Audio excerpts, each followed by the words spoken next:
Good afternoon, students. We'll start with the next topic. So we have dealt with what is decision tree, followed by what are the different methods of solving a problem using decision tree. So decision tree is one of the classification technique we dealt with. So after completing all three techniques, that is ID3, C4.5 and CART, next is once a decision tree is used for classification, we have to worry about two words, that is underfitting and overfitting. So suppose assume that you have 2000 points in a class where each class belongs to one of the classes of say 1000 class. That is, in each class if you have 2000 different points, so here you may see it is denoted as plus symbol and circle. So what we are trying to do, we are trying to classify or group all the plus symbols together and all the circles together.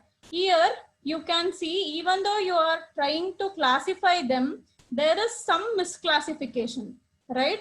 In this particular group, it was supposed to have only your plus symbols, but even the circles are mixed. Likewise, vice versa. Even here, you are able to find some symbols with plus. So what is classification? Classification is a type of grouping and it is a supervised technique. What do you mean by supervised classification? That is, along with the other attributes, you will also be having the class labels. So once you are doing this, whenever you are trying to group, you can result in either underfitting or overfitting. Underfitting happens whenever there is amount of data that you are trying to fit is very less, it will result in underfitting.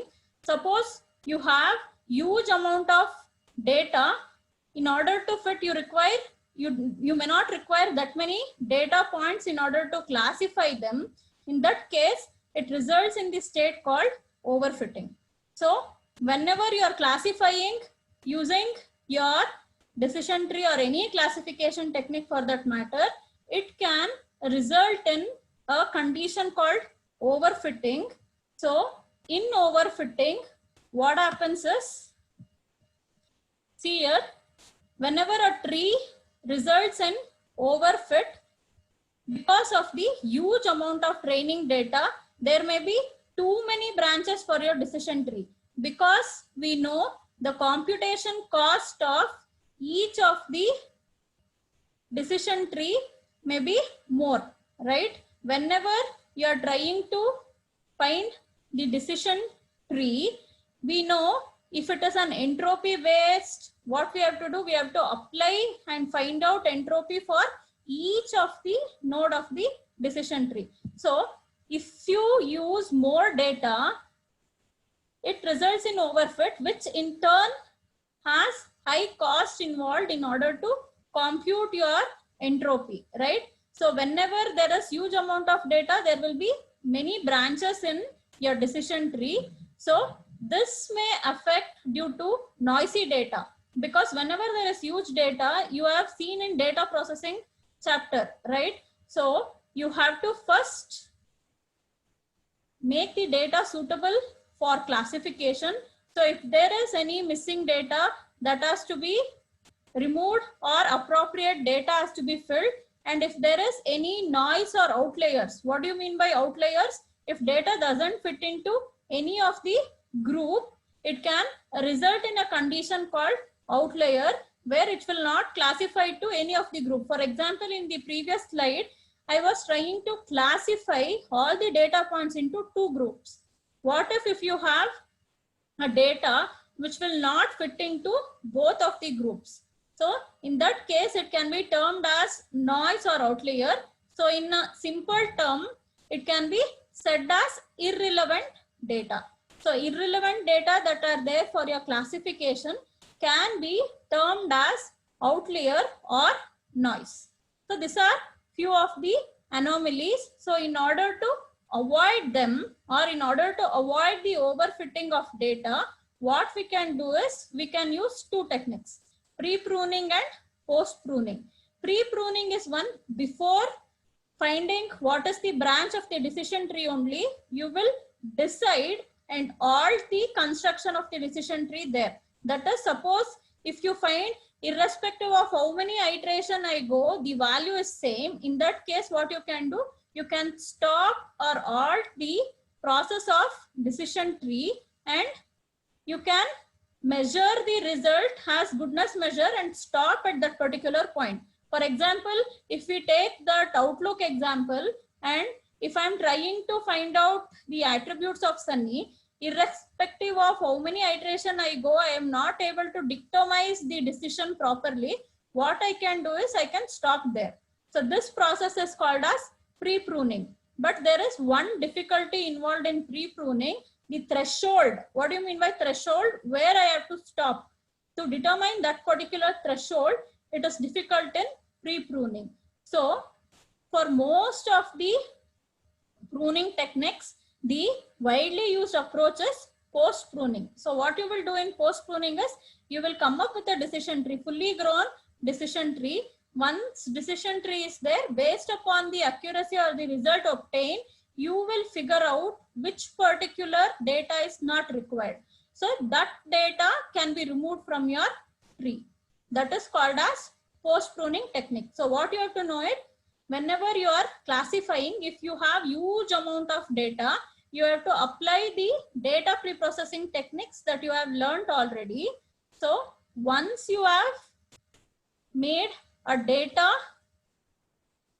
good for classification, you can go ahead and classify using decision tree. Once you have found out decision tree, if you get the data or result in such a way that irrespective of how many iteration, I'm getting the same values and I'm not able to decide whether the label is true or false or yes or no, what I can do, I can stop the process of constructing the decision tree, and this is called as your pre-pruning technique. Similarly, for post-pruning technique, what you can do is you can remove the branches once the decision tree is fully complete. So we will take example for each one of them. So in pre-pruning, what you will do is you will stop the algorithm before the tree is fully grown. So what can be the stopping condition or stopping criteria? You will stop if all the instances belong to the same class. Like we dealt with your Outlook, and which particular attribute had all value as S? So your Overcast, right? So your Overcast had all value or all classes as yes. So I stopped and pruned the tree there. What do you mean by pruning there? So I decided, okay, there no other attributes can be added because it is stopped. Why it is stopped? Because all the decision belong to the same class label. Yes, there. Similarly, if you want to restrict it, you have a test called chi-square test, which will help you to find out the threshold value where you have to stop the pre-pruning technique. But chi-square is not part of your syllabus. You should only know, in order to pre-prune the decision tree, in order to find out the threshold, you may use one of the statistical tests called chi-square. So in post-pruning, you will grow the decision tree to its entirety, that is fully grown decision tree is taken, and you will trim the nodes in bottom-up fashion. So whenever you are growing up a tree, it is top-down, right? Why it is top-down? Because from root, you are iterating and you are reaching leaf, whereas your pruning techniques are bottom-up. Particularly your post-pruning is bottom-up technique. So you will generalize what happens from the specificity, you are moving to generic, and finally you will stop the pruning in one of the class label. See, this is an example. So you have a tree constructed based upon you're applying a loan. In that case, they will check your income and what are the other required documents. If in case a criminal record is there for a particular person, then the decision is no loan, no loan.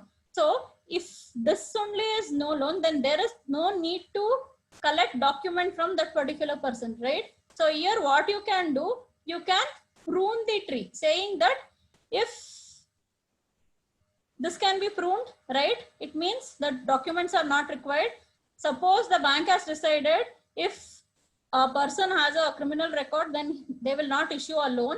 In that case, there is no need to find this at all, right? So I can stop here, I can remove this and I can say no loan, or if the constraint is the income should be greater than or equal to 30, then there is no need to go to this particular sub branch at all, right? So directly I can prune up all this and I can say no loan. By this, what you are doing, you are improving the accuracy of the decision tree. So your decision tree will be having only less number of nodes. So what happens? Your accuracy as well as time required to find the decision tree would be reduced. In this case, this is post pruning. So after constructing a decision tree, in order to test a new sample, before testing the new sample, you are saying this particular data is irrelevant.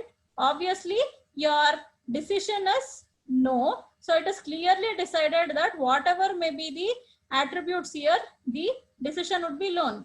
That is no loan. So in order to avoid traversing to this particular decision tree, what you can do is you can go ahead and you can prune and say if income is less than 30K, then no loan. So this is about post pruning. Similarly, in your pre-pruning, I said you should know some threshold, right? This threshold can be obtained by a rule.